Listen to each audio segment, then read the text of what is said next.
Bonjour. En Argentine, il y a un acteur majeur pour la langue française, c'est le lycée franco-argentin de Buenos Aires et j'ai rendez-vous avec son proviseur, Joachim de Souza. Bonjour Joachim. Bonjour. Alors ce lycée français, franco-argentin, il a été fondé en quelle année? Alors justement, on se donne rendez-vous ici parce que regardez, un point important pour notre lycée, c'est la plaque fondatrice. Lors de la tournée de 1964, le général de Gaulle et le président Ilia donc ont posé cette pierre. Première pierre, mais aussi un nom emblématique, c'est celui de Jean Mermoz. On est sur la ligne de l'aéropostale, qui peut-être un jour sera classée au patrimoine mondial de l'UNESCO. Et donc effectivement, beaucoup d'établissements en Amérique du Sud portent le nom d'aviateur. Alors ce que je vous propose Joachim, c'est qu'on découvre l'intérieur du lycée. Eh bien, on y va. Et on y va. Alors ce qui est assez drôle quand on arrive dans votre lycée, c'est qu'on est toujours dans l'aéropostale parce qu'il y a une piste d'atterrissage là.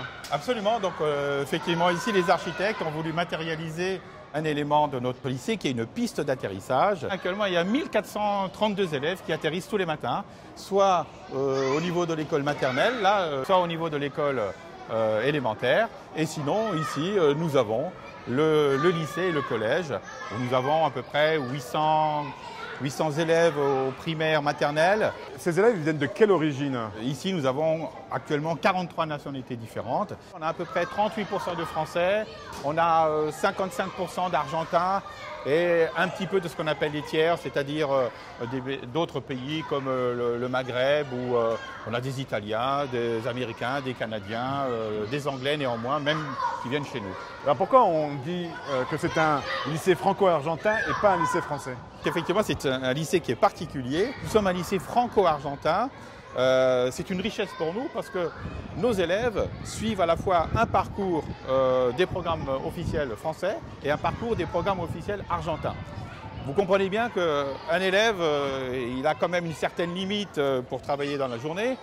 Donc on est obligé sur certaines matières de trouver une adaptation qui sont bien sûr agréées par le ministère de l'Éducation nationale français et par le ministère de l'Éducation argentin pour ces programmes.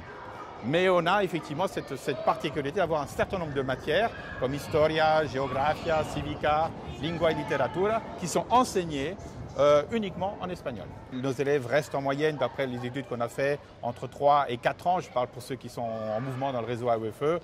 Donc ils sortent avec une richesse, ils maîtrisent bien sûr le français, ils maîtrisent parfaitement l'espagnol, écrit et oral, et puis bien sûr l'anglais, et pour certains le portugais, et on espère bientôt le chinois. Dans la cour, on parle français ou espagnol? Dans la cour, on parle, allez, on va dire à 90% des élèves parlent en espagnol, bien sûr. Qu'est-ce qui motive le choix des élèves de venir étudier ici dans votre lycée? Les élèves français, on en a parlé, c'est une continuité du service public, mais comme on a près de 58% d'élèves argentins, les familles et les élèves souvent ont choisi cette scolarité depuis 3 ans jusqu'au baccalauréat. Donc il y en a qui passent 15 ans ici, pour la langue française bien sûr, mais aussi pour l'éducation à la française. Il y a un certain nombre de valeurs de tolérance, valeurs de respect, aussi d'investissement, d'engagement, et les parents aiment bien ça. Souvent, c'est un peu difficile parce qu'on leur montre comment s'engager. Et souvent, les jeunes lycéens, donc d'en voir tout à l'heure une classe, utilisent ce qu'on leur offre, ce qu'on leur propose, pour se permettre de critiquer, souvent pour nous faire avancer, mais la direction, les professeurs. Et donc, c'est un peu le pendant de notre éducation à la française. Alors, ce qu'on va faire maintenant, c'est qu'on va justement poser la question à 2 élèves. C'est ça, Joachim, dans une classe de première qui est en train de préparer le bac de français. Absolument. Donc, je vous invite à rentrer. Donc voilà, donc une classe de première S, donc avec leurs professeurs. Bonjour. Et puis donc vous voyez d'abord que nos classes ne sont pas très chargées, qu'il y a des bonnes conditions de travail. Et donc voilà, ces élèves-là se préparent au baccalauréat, donc une épreuve orale, une épreuve écrite à la fin de l'année. Pourquoi vous aimez étudier ici au lycée français? J'aime étudier ici parce que j'ai des amis qui viennent de partout dans le monde. On est tous connectés par la langue française. Mon père est venu étudier ici et il voulait qu'on apprenne la langue française, moi et mes frères. C'est une tradition dans la famille? Oui, c'est une tradition, c'est plutôt une tradition. Vos parents parlent français? Oui, mon papa. Et oui, toute sa famille. Et vous, qu'est-ce que vous envisagez de faire après vos études ici? Vous êtes en première? J'aimerais trop aller en France pour étudier. Des mots qu'on avait relevés qui s'opposaient à ceux qu'on vient de relever pour le chêne. Donc le roseau qui est présenté comme un personnage négatif. Gauthier est aussi élève dans la classe de première. Bonjour Gauthier. Pourquoi vous aimez étudier ici au lycée franco-argentin de Buenos Aires? Parce que j'adore le lycée, je trouve qu'il est très grand et j'adore aussi le pays. Et il me permet d'apprendre la langue française aussi en Argentine. C'est vos parents qui sont français? Moi et mes parents, les deux sont français. On est venus ici d'abord expatriés, puis après on a beaucoup aimé le pays, donc on est resté.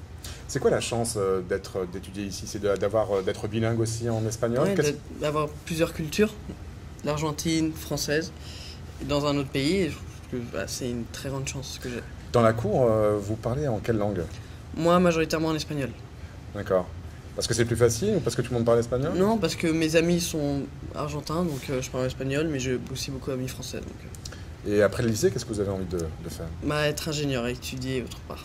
Donc des études en Argentine plutôt ou en France? Non, au Canada. Au Canada. C'est ça la francophonie. Joachim, quels sont les futurs défis finalement du lycée franco-argentin?